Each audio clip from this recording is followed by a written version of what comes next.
હૃદય રોગમાં ગુજરાતીઓ પહેલા નંબરે છે. ડાયાબિટીસમાં પણ પહેલો નંબર ગુજરાતીઓએ પોતાને નામે કરી લીધો છે. જે મોટી મોટી બીમારીઓ છે તે બધી જ ગુજરાતીઓએ પોતાની પાસે રાખી છે. તો કેન્સર શું કામ બાકી રહી છે? બિચારા કેન્સરે શું ગુનો કર્યો છે? પંજાબથી રાજસ્થાન ચાલતી એક ટ્રેન ભટિંડા ટુ બિકાનેર, જેને કેન્સર ટ્રેનનું નામ મળ્યું છે. અમદાવાદથી મુંબઈ વચ્ચે પણ બુલેટ ટ્રેન શરૂ થવાની છે. જો ગુજરાત સમયસર નહીં જાગે અને આવનારા 5 વર્ષમાં જો સંપૂર્ણપણે પ્રાકૃતિક ખેતી તરફ નહીં વળે તો બુલેટ ટ્રેનમાં આપણે કેન્સરના દર્દીઓને સારવાર માટે મોકલતા હોઈશું. આ ટ્રેનનું હુલામણું નામ પણ કેન્સર ટ્રેન કહેવાશે. થોડા વર્ષો પહેલા અમદાવાદમાં કેન્સરની એક જ હોસ્પિટલ હતી. આજે 25થી વધુ હોસ્પિટલ છે, છતાં પણ ઓછી પડે છે.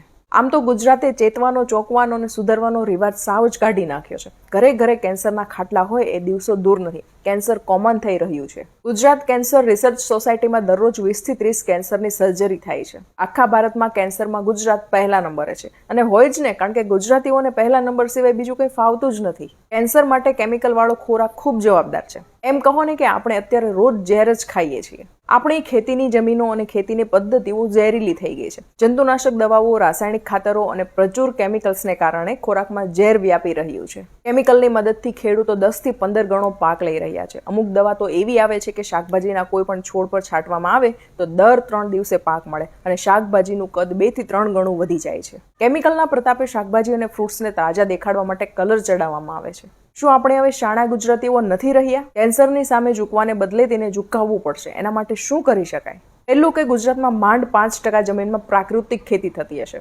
ગુજરાતે સંકલ્પ કરીને 5 વર્ષમાં આખું ગુજરાત પ્રાકૃતિક ખેતી કરતું થઈ જાય તેવું કરવું જ પડશે.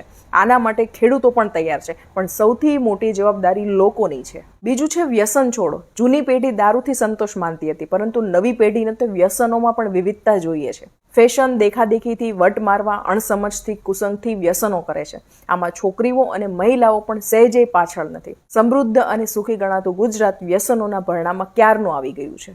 ત્રીજું છે માનસિક તણાવ ખૂબ જ વધી રહ્યો છે. આપણે બધા ગુજરાતીઓ ઓછા વત્તા અંશે ગાંડા થઈ રહ્યા છીએ. કોઈ 5% ગાંડું હશે તો કોઈ 10%. ટકાવારીમાં જ ફરક છે. બાકી આપણે માનસિક રીતે અસ્થિર થઈ રહ્યા છીએ, તેમાં કોઈ શંકા નથી.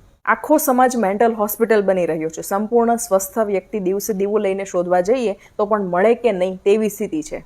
100 વાતની એક વાત, માનસિક તણાવ આપણને બીમાર બનાવે છે અને કેન્સર થવાનું આ એક કારણ છે. આપણે જીવનમાં ટેકનોલોજીને તો વણી લીધી, પણ હજુ વૈજ્ઞાનિક અભિગમને સ્વીકાર્યો નથી. જીવન વૈજ્ઞાનિક અભિગમથી જીવીશું તો તણાવ આપોઆપ ઓછો થશે. આત્મવિશ્વાસ વધારો અને પરાવલંબીપણું ઘટાડો.